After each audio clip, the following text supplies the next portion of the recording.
Smoke drifted slowly through the air, curling around broken towers and shattered streets. The sky above glowed red, not from a sunset, but from fire and destruction. Alex woke on the hard ground, his head pounding, his ears filled with a dull ringing. He tried to remember how he got here, but his thoughts were foggy. His last memory was of running, shouting, and the sound of something huge falling from the sky when he opened his eyes fully. The first thing he saw were two tall figures standing over him. They were women, at least. That's what they looked like at first. Their faces were beautiful, yet strange. Their skin shimmered faintly, like polished stone. Their eyes were larger than human eyes and glowed faintly under the strange red light. They wore armor that seemed to grow from their bodies, dark and smooth, with strange, glowing lines. Alex's first thought was that maybe he had been rescued. Maybe someone had found him before the enemy did. But then, without a word, they moved in unison and lifted him off the ground. Their grip was strong, far stronger than any human, and they carried him like he weighed almost nothing. Alex felt himself being shifted between their arms as they began to move. They didn't speak. They didn't even look at him. They just carried him through the ruins with long, swift steps. At first, Alex felt a strange sense of safety. They seemed calm and purposeful, their movements confident, and after all, wasn't it better to be carried away by someone than left behind in this burning city? But then small things began to bother him. He realized their hands were cold. Not just cool, but cold in a way that didn't feel alive. He noticed that whenever he tried to turn his head to look around, one of them would subtly shift him back into position, so he faced forward, like they didn't want him to see what was around them. He caught glimpses of twisted metal, wrecked alien vehicles, and the shadows of tall shapes moving far away. The air smelled of smoke and something bitter, a chemical scent that stung his nose. He could hear the distant rumble of explosions, but here around the two women, it was strangely quiet. Alex's heart beat faster. He had no idea where they were taking him. They moved through the remains of a market street, past stalls that had been crushed into splinters, through alleys so narrow the broken walls scraped his arms. The ground was littered with strange debris bits of alien technology that sparked faintly and bones that were not human. He finally found his voice. Where are we going?" he asked, his voice hoarse. One of the women looked down at him for the first time. Her eyes were an unblinking gold, and she said in a voice that was calm but somehow heavy, "You must stay quiet, human." Then she looked forward again, and the other woman didn't react at all. Alex's mouth went dry. That wasn't the answer he was hoping for. It wasn't comfort. It was an order. The women moved faster now, almost gliding over the ground, their long hair flowing behind them like strands of light. Alex tried to convince himself that maybe they were soldiers sent to protect him. Maybe they were taking him back to the human base. But a cold thought crept in. If they were rescuing him, why had they not called for help? Why had they not used any communication? Why did they seem so determined to keep him facing forward? He thought about trying to wriggle free, but one glance at their hands, long, strong fingers that could crush metal, told him it would be useless. Instead, he stayed still and listened. Beneath the sound of their footsteps, he could hear a faint humming. It wasn't coming from them. It seemed to come from the ground itself, a deep vibration that made his bones feel strange. The further they went, the stronger it became. The city began to fade behind them, replaced by open, cracked ground that stretched to the horizon. The red glow of the sky made the land look like a dead world. Alex looked up at the taller of the two women, trying to read her expression, but her face was blank, focused on something far ahead. The other woman's gaze was fixed on the path in front of them, her eyes scanning, alert, like she was ready for danger. Yet neither of them seemed afraid. He wanted to ask more questions, but the weight of silence pressed down on him. The only Sounds were their boots against the ground and the low hum that was growing stronger. The air grew warmer. The horizon shimmered. Alex's thoughts began to race. Where were they taking him? Why did they find him instead of leaving him like the others? And most of all, what did they want with him? They moved through a narrow pass between two jagged black rocks, and for just a moment, Alex looked back over one woman's shoulder. He saw the city in the distance, small and fading, and in the smoke above it, something moved. Something massive, too far to see clearly, but big enough to make the ground tremble under his body. His breath caught. He wanted to shout a warning, but before he could speak, the woman holding him shifted her grip, turning him forward again so he couldn't see. A chill ran down his spine. It hit him suddenly. He didn't know these women. He didn't know their side in this war. He didn't know if he was being carried towards safety or deeper into danger. At first, it had seemed almost strange and exciting to be rescued by alien women. But now, with every step they took, the feeling in his chest changed from relief to unease. The truth was sinking and he wasn't sure if this was a rescue at all. The alien women moved quickly, their steps smooth and unshaking, even as the ground beneath them was cracked and uneven. They did not slow for obstacles, instead stepping over fallen beams, crushed metal, and strange alien skeletons as if none of it mattered.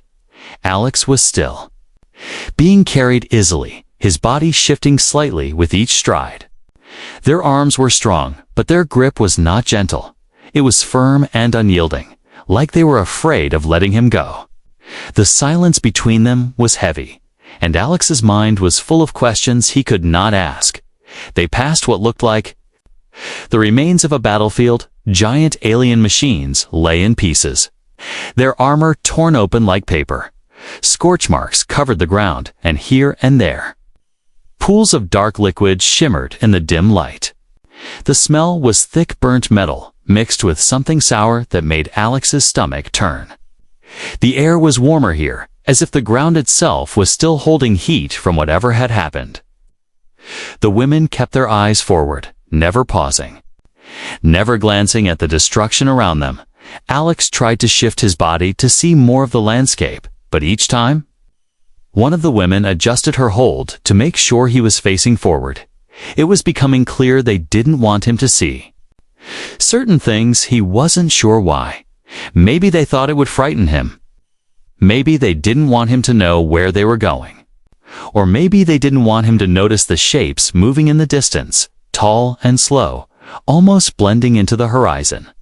The path ahead was barren, the sky still glowing with that strange red light that made the world look unreal. Every so often, Alex would hear faint noises, a low, metallic groan, a faraway roar, the crack of something heavy collapsing. But the women didn't react to any of it. They seemed focused on a single destination, moving with a speed that was unnatural. Their breathing never quickened. Their steps never faltered. It was as if carrying him across this wasteland was effortless. As they traveled, Alex started to notice patterns in their movements. When they approached an open area, the woman on his left would slow slightly, scanning the surroundings with sharp, precise glances. The woman on his right would shift her grip to keep him steady while she adjusted her pace. They never spoke to each other, but somehow they always moved as one. It made him wonder if they were communicating without words, maybe through subtle signals or even telepathy. The land changed slowly, the ruins fading into cracked plains where the wind whistled through jagged stone pillars. In the distance, Alex saw a ridge of black rock cutting across the horizon. It looked unnatural, too smooth and too dark to be just stone. As they drew closer, he saw thin lines of light glowing in its surface, like veins running through the rock. The sight made his skin prickle. Finally, Alex could not hold back anymore. "Why are we going this way?" he asked, his voice low. One of the women, the taller one, glanced down at him, her golden eyes catching the red light. "You will understand soon," she said softly, and then she looked away. The tone in her voice was neither kind nor harsh. Was something else, something that felt like a warning. Alex didn't like it. The wind grew stronger as they neared the ridge, carrying with it a strange humming sound. It wasn't the hum of a machine. It was deeper, almost like a voice, too. Low to hear properly, Alex felt it in his bones. He glanced at the women to see if they noticed it. But they didn't react, or maybe they did and were hiding it. Either way, they kept moving. Stepping over narrow cracks in the ground where heat shimmered faintly, the sky above them shifted. Clouds rolling in slowly, tinted a dark purple against the red light. The air felt heavier. Alex's mind kept trying to make sense of it all. They were rescuing him. Why avoid the human camps? Why head into the wasteland? Why was the place they were going hidden inside such an unnatural ridge? They passed through a cluster of strange metallic spires. Each one bent and twisted, covered in markings that glowed faintly. Alex could not read them, but they made him uneasy. They looked too deliberate to be random damage, almost like warnings carved into the metal itself. The women ignored them completely. Alex tried once more to twist around for a better view of where they had come from. But the woman holding him shifted her arms sharply, forcing him forward again. This time, her fingers tightened for a brief moment, just enough to let him know she was aware of his attempts, and that she didn't like them. They kept walking. The black ridge growing taller before them until it blocked most of the horizon. The humming was louder now, the ground under them vibrating with each step. Alex realized he was gripping the woman's armor without meaning to, his unease growing with every passing minute. At first, being carried had seemed strange, but not threatening. Now it felt like being trapped. He thought again about trying to break free, but the memory of their cold, unshaking hands stopped him. If they were strong enough to carry him for this long without slowing, they were strong enough to catch him even if he ran. He decided to stay still and watch. Every detail mattered. Every sound, every movement could be a clue to what they wanted.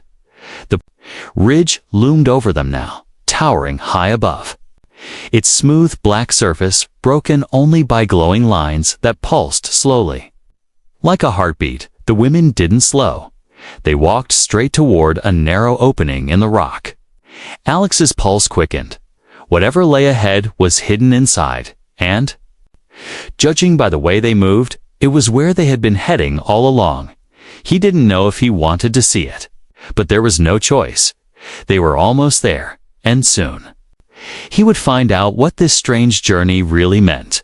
The opening in the black ridge was so narrow that Alex thought they would never fit through. The rock on both sides was smooth and cold, almost like glass. The women carrying him did not slow. They turned their bodies slightly, stepping sideways to pass through the gap. Their movements were precise, like they had done this 100 times before.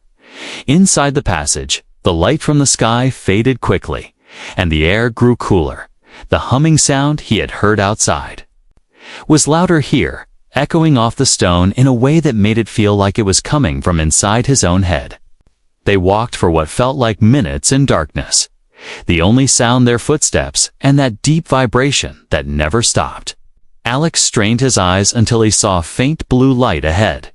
It wasn't steady, it pulsed slowly, like breathing. As they drew closer, the narrow passage opened suddenly, and Alex's breath caught. Before him was an enormous underground chamber, so large that he could not see the far walls. The ceiling arched high above, like the inside of a giant shell, and from the stone itself, streams of pale blue light ran like rivers. Lighting the space in a cold glow, the women stepped forward without hesitation, carrying him onto a wide bridge made of the same black stone. Below, far beneath the bridge, Alex could see strange machinery turning slowly.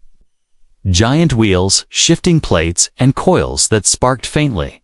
The scale of it all made him dizzy, whatever this place was. It had been built long before he was born.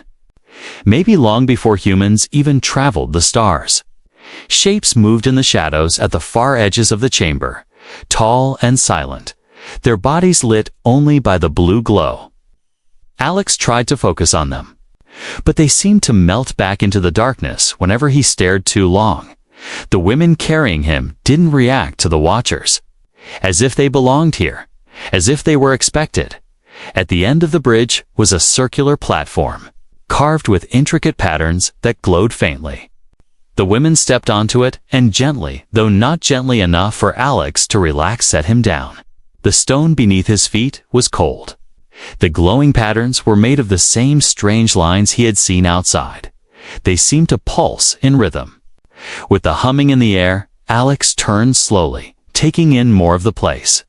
The walls were carved with enormous figures, alien warriors. Their eyes made of crystal that caught and reflected the blue light. Each one seemed to be watching him, their expressions frozen in a mixture of pride and warning. The air was heavy here, as if the space itself was alive. One of the women stepped closer, kneeling so that her face was level with his, her eyes locked onto his, and for the first time since he had met them. Her voice softened. "We found him, just like the prophecy said," she said. The word sent a cold shiver down Alex's spine. He didn't know what prophecy she meant or why it would involve him. The other woman stood just behind, her eyes scanning the chamber, not looking at him, but her body tense as if guarding something. Alex's heart pounded. The questions in his head multiplied. What was this place? Why had they brought him here? And most importantly, how did they know about him before he could speak? More figures appeared from the shadows. Stepping into the light, they were like the women who had carried him, tall, armored, their movements silent, their faces calm but unreadable. One of them carried a long staff with a curved blade at the end. The others had empty hands, but carried themselves like warriors. They approached slowly, surrounding the platform. Alex took a step back. The cold stone under his boots, slick with some faint condensation. The circle of alien women was complete now. Every pair of glowing eyes fixed on him. None of them spoke. But the silence was heavy with meaning. It felt as if they were all waiting for something to happen. Something only he could trigger. He glanced at the two who had brought him here, but they gave no sign of reassurance. Instead, they stood tall, almost proud, their gazes steady. The woman with the staff finally stepped forward, her armor catching the blue light in a way that made her look almost unreal. She stopped just in front of him, lowering her head slightly in acknowledgement. Then, raising it again, Alex felt his throat tighten. The air seemed colder now. The deep hum of the chamber grew stronger, and the glowing lines on the floor brightened. The patterns around him began to shift slowly, rearranging themselves like pieces of a puzzle. The sensation made his skin crawl. It was as if the floor was alive and reacting to his presence. He wanted to run, but there was nowhere to go. The bridge was behind the circle of warriors, and even if he somehow reached it, he knew they would catch him in seconds. Instead, he stood still, forcing himself to breathe evenly. Though his pulse was racing, the leader's voice finally broke the silence. Her tone calm, yet carrying an unshakable weight. "The chamber knows him," she said. Her words seemed to ripple through the space, and though Alex didn't understand how, he felt the truth of them deep in his chest. The humming grew into a low rumble, and faint sparks ran across the carvings on the walls. Whatever this place was, it had been waiting, and somehow, it had been waiting for him before Alex could even think of running. The circle of alien women around him shifted, their movements slow and deliberate, one by one. More women stepped out from the shadows at the edges of the chamber, their armor glinting faintly in the cold blue light. Soon there were dozens, each carrying something different: bowls filled with dark liquid, small crystal shards glowing faintly, coils of woven silver thread. The air grew heavier, almost thick, and the deep hum in the walls rose into a steady vibration that Alex could feel through his feet. They began to move in a slow pattern around him, their steps in perfect unison. Their heads bowed slightly. The sound of their boots against the stone was quiet, almost like a heartbeat. Then, without warning, one of them spoke in a language Alex didn't understand. Her voice was low, but powerful, and at once the others joined her. The sound was strange, layered, like many voices speaking inside his head as well as around him. He felt the hair on his arms rise. The language had a rhythm, almost like a song, but the notes were deep and heavy. The patterns carved into the stone beneath his feet started to glow brighter, the lines spreading outward like veins of light. Alex looked down and saw that the light wasn't just under him, it was flowing toward him. As if the floor itself was pulling energy from the chamber into his body, he stumbled back, but the circle around him didn't move. They were still chanting, still stepping in that perfect rhythm. From the far side of the chamber, another figure appeared, different from the others, taller, her armor darker and edged with gold. In her hands she carried a small object, a mask made of silver metal that seemed too smooth and perfect to be made by hand. Faint symbols shimmered across its surface, changing and shifting like they were alive. She walked slowly, her golden eyes locked on Alex. Alex's breath came faster, his instincts screaming at him to run, but his legs felt heavy. It was as if the very air was holding him in place. The woman stopped just a few steps in front of him. She raised the mask so that the strange light caught its surface, making it almost glow, and then, without a word, she placed it over his face. The instant the mask touched his skin, a shock ran through him, cold and sharp. It wasn't like touching ice, it was deeper, as if the cold went straight into his bones. His vision went white for a moment, and when it cleared, he wasn't in the chamber anymore. He was standing in the middle of a battlefield, the sky black with smoke, alien ships burning in the air.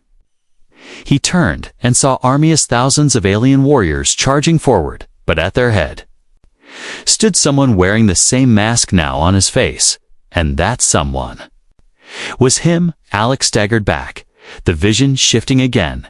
Now he saw worlds burning, cities crumbling, rivers of light spreading like fire, and always, at the center of it, he saw himself leading these alien women, commanding them with a single gesture. The images came faster, battles in places he had never seen, victories won with weapons that could tear mountains apart. And through it all, a feeling pulsed inside him, a hunger, not his own, but something older, deeper, something that wanted to be awake. The voice of the mask spoke in his mind, low and echoing. "You are the one who will finish what was begun." Alex tried to pull the mask off, but his arms felt heavy. The chanting around him grew louder, their voices vibrating in his skull. The glowing lines on the floor burned brighter, the air thick with heat and energy. Finally, with all his strength, he tore the mask from his face. It fell to the ground with a sharp metallic sound, and at once the vision stopped. The chamber returned. He stood there, gasping for breath, his hands trembling, his heart pounding so hard it hurt. Every alien woman in the circle had stopped moving, their eyes fixed on him. The leader stepped closer, her voice calm but carrying weight. "You have seen," she said. "Now you understand." But Alex didn't understand. He was more confused than ever. He took a step back, shaking his head. "No, I don't," he said. But even as he spoke, part of him felt the pull of the mask still on the floor, like it was calling to him. He didn't know what this ceremony was, but he knew one thing: need wasn't about saving him. It was about using him, and whatever role they had in mind, it was already too late to pretend he could walk away from it. Alex stood frozen, the cold from the mask still clinging to his skin, his breathing uneven. The alien women around him didn't move. They stood in a perfect circle, as if guarding him, their eyes steady, unblinking. The leader, the one with the gold-edged armor, stepped closer, her presence making the space between them feel smaller. The faint hum in the walls of the chamber seemed to follow her voice as she spoke. "You are not here by accident, human?" Alex's throat tightened. He didn't reply. The woman tilted her head slightly, studying him as if trying to measure the weight of his fear. "Your blood," she continued, "is rare," she said. "It like a fact, not a guess. It carries what we need, what no other living being has." Alex frowned. "What are you talking about?" His voice was rough. The leader's golden eyes narrowed slightly. "You carry the signal, the key to awaken what sleeps beneath this world." She moved a step to the side, gesturing toward the glowing floor beneath them. "This chamber was built for one purpose, to wait for you." The words made his stomach twist. "That's impossible," he said. But even to himself, his voice didn't sound certain. She didn't argue. She simply looked at him like someone who had already decided what role he would play.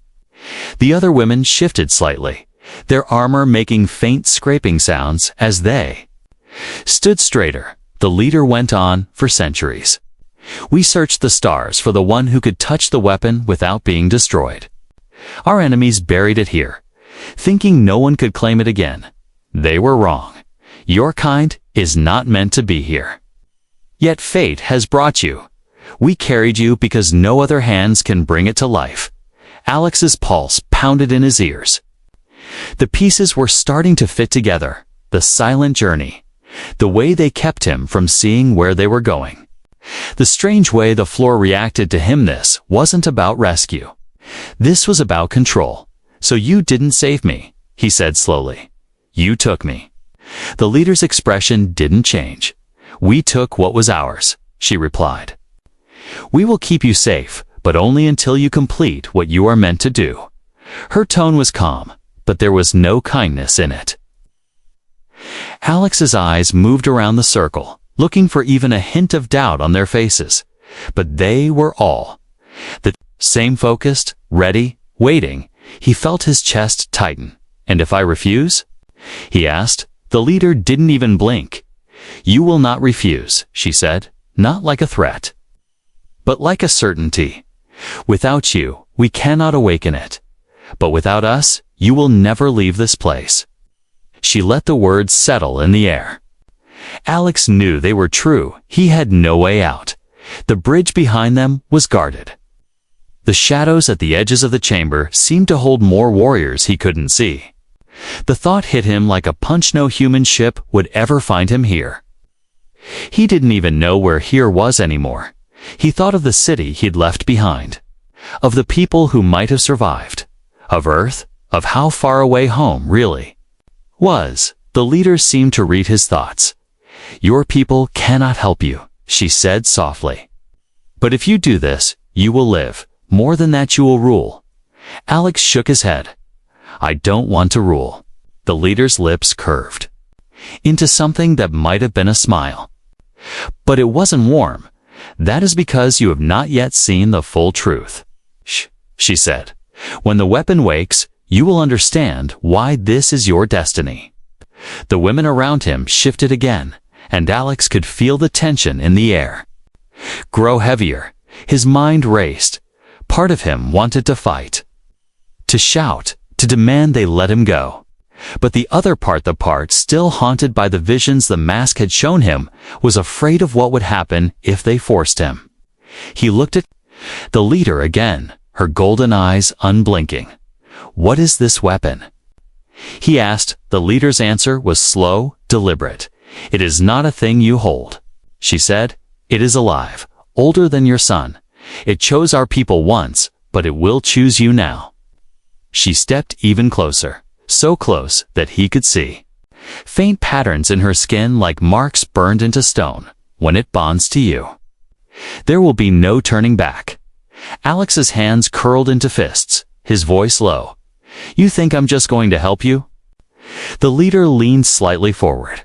"I know you will," she said, "because even now you feel it calling you." And she was right. Deep in the chamber, beneath the stone, there was a faint pull, like a whisper just below hearing, and the worst part was it wasn't entirely unpleasant. Alex swallowed hard, his eyes drifting to the glowing lines on the floor. They pulsed slowly, in time with the pounding in his chest. The leader stepped back, lifting her hand in a small motion. The circle of women loosened slightly, but they did not leave. They were still a wall between him and freedom. The leader's voice echoed through the chamber one last time. "When you are ready, we will take you to it." Alex stood there, surrounded, trapped, but now he knew the truth. They hadn't saved him. They had claimed him. And whatever was waiting beneath this world, he was the only one who could wake it. And the thought terrified him more than anything. Alex stood in the middle of the glowing platform, his heart beating fast. The alien women around him had loosened their circle, but they were still close enough to block any escape. Their golden and silver eyes never left him, the leaders. Words still echoed in his head. "When you are ready, we will take you to it." But Alex knew there was no ready for something like this. It wasn't a request, it was an order. The leader stepped forward again, her tall shadow stretching across the glowing lines on the floor. "You have two paths," she said, her voice calm but heavy. "Help us awaken it, and live as our chosen leader, or refuse and never see the surface again." Her tone didn't change, but her eyes told him she was not bluffing. Alex swallowed hard. "If I refuse, you'll kill me," he said. She shook her head slowly. "No, we will keep you alive," she replied. "But your life will be spent here, in the dark, until you agree." The other women stood silent, their expressions unreadable. Alex could feel the weight of all their stares. His thoughts ran in circles. He wanted to tell them no, to fight. But he also knew that there was no way he could take on even one of them, let alone all of them. His eyes darted to the bridge behind them, thinking about making a run for it, but the memory of their inhuman speed stopped him. Even if he reached, it played him in seconds. He looked up at the high, arched ceiling, blue light streaming through cracks in the stone. He thought of Earth, of his people, and how far away they were. No human ship would find him here. No signal could escape this place. The truth hit him hard. He was completely cut off, and they knew it. The leader took a slow step closer. "We are not your enemy, human," she said. "Our enemies are the same." Alex frowned. "I don't even know who your enemies are." He shot back. "Or if anything you've told me is true." She didn't flinch. "You will see them soon enough," she said. "And when you do, you will understand why this is necessary." Alex's eyes dropped to the floor, to the patterns that glowed beneath him. They seemed to pulse faster when he looked at them, like they could feel his attention. A strange thought crossed his mind. What if they weren't lying? What if there really was something powerful down there? Something that could decide the fate of worlds, if that was true. Then he was already in the middle of something much bigger than himself. The pull beneath the chamber grew stronger. He could feel it in his bones now. A slow, steady thrum that matched the beating of his heart. It was like a whisper deep inside his head, faint but clear calm. He didn't know if it was real or just his imagination, but it made his skin crawl. The leader's gaze seemed to sharpen, as if she could sense what he was feeling. "You hear it, don't you?" she asked quietly. Alex didn't answer. She smiled faintly. "It is calling you, human. It has been waiting for you longer than you have been alive." Her words made him tense. "I don't want it," he said quickly, but even as he said it, part of him knew it wasn't true. Part of him did want to see it, to know why it wanted him. The leader stepped back slightly and spread her arms. "Choose now," she said. "Go to it, or stay here as a prisoner." Alex's fists clenched, his mind torn between fear and curiosity. If he stayed, they would keep him locked away in this strange fortress, waiting, watching, and the thought of years passing in the dark made his stomach twist. If he went, he would be walking into the unknown. But maybe he would find a way to turn whatever they wanted into his own advantage.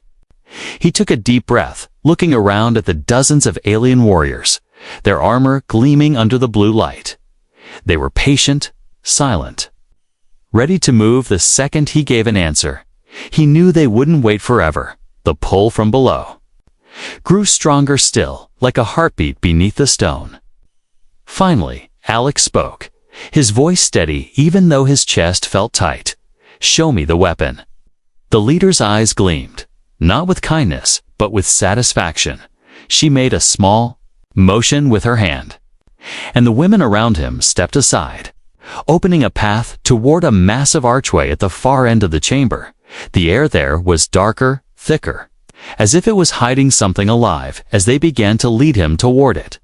Alex glanced over his shoulder, the glowing platform fading behind them, the hum in the air deepening with every step. Whatever lay ahead was waiting for him, and he couldn't shake the feeling that once he saw it, there would be no turning back. The air grew colder as Alex followed the alien women through the massive archway. Their footsteps echoed softly against the black stone.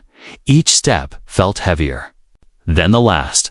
The glowing lines on the floor here were dimmer, pulsing slowly, as if whatever they were connected to was sleeping.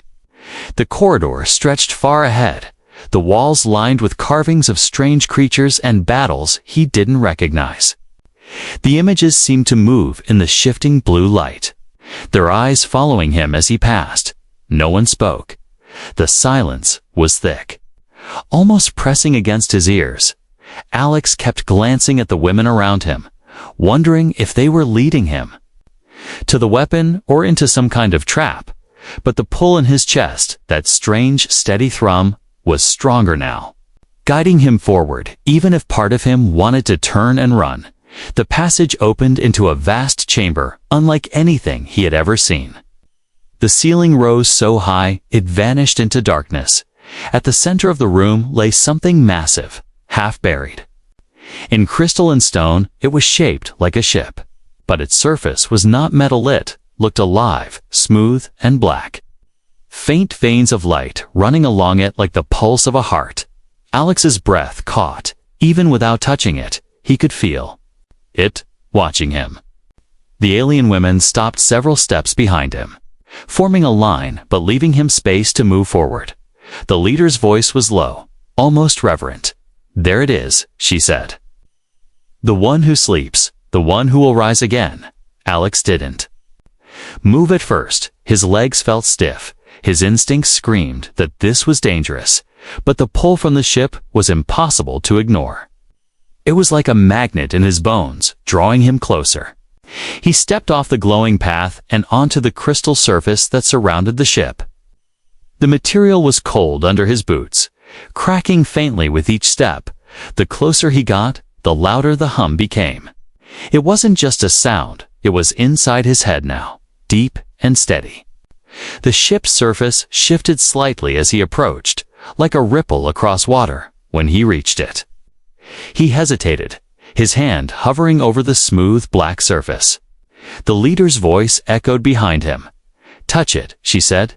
There was no force in her tone, but it didn't need to be. He already knew he would. His fingers brushed the surface, and a shock of warmth shot up his arm. So sudden, he gasped. The veins of light along the ship flared bright, racing across its body in patterns that seemed to move with thought. A deep vibration shook the ground, dust falling from the unseen ceiling above.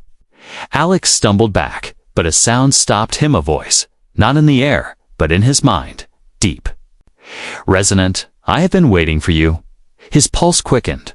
What are you?"